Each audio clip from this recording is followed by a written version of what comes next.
దావీదునకు తోడే ఉండుట సౌలు చూచి అతనికి భయపడ్డాడంట. ఆ తర్వాత మిగులు భయపడ్డాడు. ఒకప్పుడు దగ్గరగా ఉంచుకున్నాడు, ఆ తర్వాత దూరంగా పంపివేశాడు.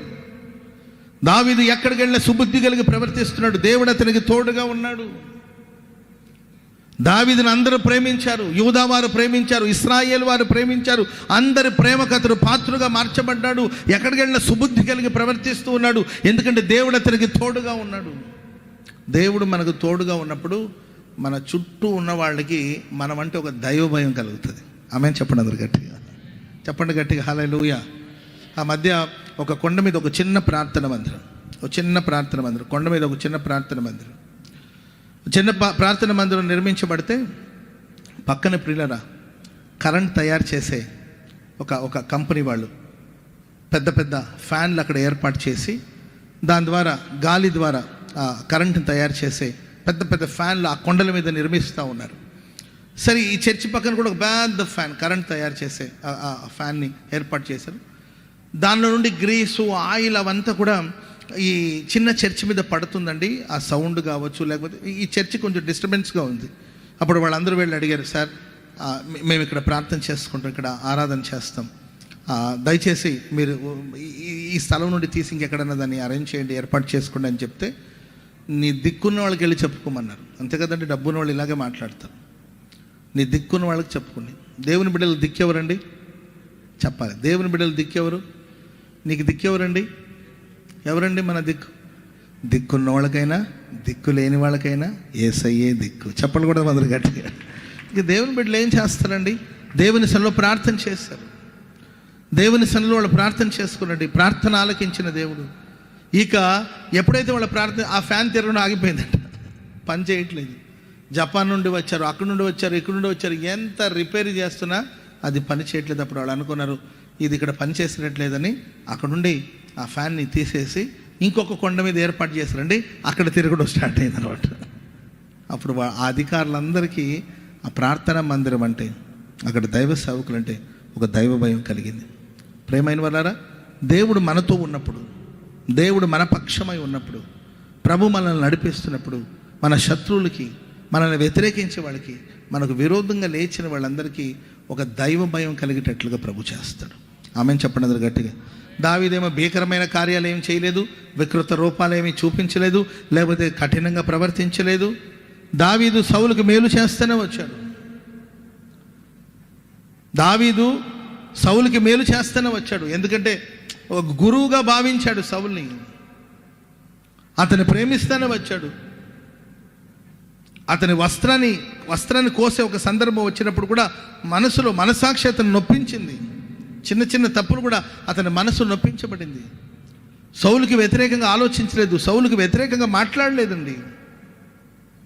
కానీ సౌలు దావీదుని ద్వేషిస్తూ ఉన్నాడు, బాధిస్తూ ఉన్నాడు. దావీదుకు దేవుడు తోడుగా ఉండటం చూసినప్పుడు మిక్కిలి భయపడ్డట్లు లేఖనాలు మనం చూస్తున్నాం. కనుక దేవుని సన్నిధి మనతో ఉన్నప్పుడు, దేవుని తోడు మనం కలిగి ఉన్నప్పుడు, మన చుట్టూ ఉన్న మనుషులు కావచ్చు, ఏంటండి మన కుటుంబ సభ్యులు కావచ్చు, భయం అంటే మనల్ని చూసి ఏంటండి దూరంగా పారిపోయే అనుభవాలు కాదండి, ఒక దైవ భయం. దేవుడు వీరి పక్షాన ఉన్నాడు. ఆమెన్ చెప్పండి అందరు గట్టిగా, చెప్పండి గట్టిగా హల్లెలూయా. ఇస్సాకు గురించి బైబిల్లో మనం చూస్తాం. ఇస్సాకు ఆశీర్వదించబడి అభివృద్ధి పొందుతుంటే చూసి ఓర్వలేని ఆ రాజు కావచ్చు, అక్కడ ప్రజలు కావచ్చు, ఇస్సాకును మా ఎదురు నుండి తొలగిపోమని, ఇక్కడి నుండి వెళ్ళిపోమని అతన్ని వెళ్ళగొట్టారండి. ఆ తర్వాత ఆయన వెళ్ళి ఆ లోయల్లో ఏంటంటే అక్కడక్కడ ఆయన బావులు త్రవ్వుతుంటే, లేకపోతే అబ్రహాము త్రవ్విన బావుల్ని మరలా తిరిగి త్రవ్వుతున్నప్పుడు జలలు కలిగిన నీటి ఊటలు వచ్చినప్పుడు ఆ ఊరి జనమంతా కూడా అతనికి వ్యతిరేకంగా లేచి ఈ ఊరు మాది, ఈ బావి మాది, ఇక్కడ నుండి వెళ్ళిపోమని అతన్ని తరుముతుండేవాళ్ళు. సరే, ఎవరితో జగడమాడలేదు, ఎవరితో యుద్ధాలు చేయలేదండి, ఎవరితో పోట్లాడలేదండి. దాటుకుంటూ ఆయన వెళ్ళిపోయాడు. ప్రియులారా, ఒకానొక సమయం వచ్చినప్పుడు ఏంటంటే ఆ రాజు కావచ్చు, ఆ పరిసర ప్రాంతంలో మనుషులు కావచ్చు, ఆ ఇస్సాకు దగ్గరికి వచ్చి అంటారు, బాబు దేవుడు నీకు తోడై ఉండటం మేము చూసాం. స్తోత్రం చెప్పండి అందరు గట్టిగా హల్లెలూయా. దేవుడు నాకు తోడుగా ఉన్నాడని మనం చెప్పుకోవడం కాదండి, దేవుడు మనకు తోడుగా ఉన్నట్లు ఎదుటి మనిషికి గుర్తించాలి. దేవుడు వీళ్ళకి తోడుగా ఉన్నాడు. యెహోషువ గురించి బైబిల్లో ఇలా రాయబడింది, నేను మోషేకు తోడే ఉన్నట్లు నీకును తోడుగా ఉంటాను. ఆమె చెప్పండి గట్టిగా. మోషేకే తోడుగా ఉన్నానని కాదు, నేను నీకు కూడా తోడై ఉంటాను. నేను నీకు తోడే ఉన్నట్లు ప్రజలు గుర్తిస్తారు. మీరు చూడండి, మోషేకి దేవుడు తోడుగా ఉన్నాడని ఎలా కనబడుతుందంటే అతని నోటి మాటలన్నిటిని కూడా దేవుడు ఘనపరుస్తూ వచ్చాడు. ఆయన ప్రార్థనలన్నీ దేవుడు ఆలకిస్తూ వచ్చాడు. ఆయన నోటి నుండి ఏ మాటలైతే ఉచ్చరిస్తాడో అవన్నీ అలాగే జరుగుతూ వచ్చింది. మోషే నోటికి దేవుడు తోడుగా ఉన్నాడు. మోషే చరిత్ర మనం చూస్తే మోషే అంటాడు, ఒకప్పుడు నత్తివాడు, మాట మాంద్యము గలవాడు నేను అన్నవాడు మోషే. మరి మోషేకి అతని నోటికి దేవుడు తోడుగా ఉన్నాడు. అతని కుడివైపున తన మహిమ కలిగిన బాహుని దేవుడు చాపాడు. మోషే మార్గాల్లో దేవుడు తోడుగా ఉంటూ వచ్చాడు. దేవుడు యెహోషువతో అంటాడు, నేను మోషేకు తోడే ఉన్నట్లు నీకును తోడే ఉంటాను. హల్లెలూయా. అప్పుడు ప్రజలందరూ కూడా యెహోషువ అంటే దైవ భయం కలిగి యెహోషువను మోషేను గౌరవించినట్లుగానే యెహోషువను కూడా గౌరవించడం ప్రారంభించారు. మోషే యందు ఏ విధంగా అయితే వాళ్ళు దైవ భయం కలిగి జీవించారు, యెహోషువ యందు కూడా అలాగే వాళ్ళు ప్రవర్తించగలిగారు. మోషే మాట ఎలాగైతే వాళ్ళు విన్నారు, అలాగే యెహోషువ మాట కూడా వాళ్ళు విన్నారు, లోబడ్డారు. ఈరోజు నీ కుటుంబం నీకు లోబడాలంటే, నీ ఇరుగు పొరుగు వాళ్ళు, నీ రక్త సంబంధికులు నీ మాటకు లోబడి జీవించాలంటే దేవుని సన్నిధి నీతో ఉండాలి, దేవుని తోడు నీతో ఉండాలి. ఈ ప్రశస్త రాత్రి విశ్వసించండి, ప్రార్థన చేసుకోండి. ఇమ్మానుయేలు ప్రభు నీకు తోడుగా ఉండబోతున్నాడు. నీ చుట్టూ ఉన్నవాళ్ళు నిన్ను చూస్తేనే వాళ్ళకు ఒక దైవ భయం కలుగునుగాక. హల్లెలూయా. యాకోబు భయపడుతున్నాడండి తన పిల్లలు చేసిన పనులు బట్టి. తన సాక్ష్యం పాడైపోయిందని ఆ ఊరి జనం తనకు కానీ తన పిల్లలు కానీ ఏదైనా హాని చేస్తారేమో, కీడు చేస్తారేమని తండ్రిగా భయపడిపోయాడు.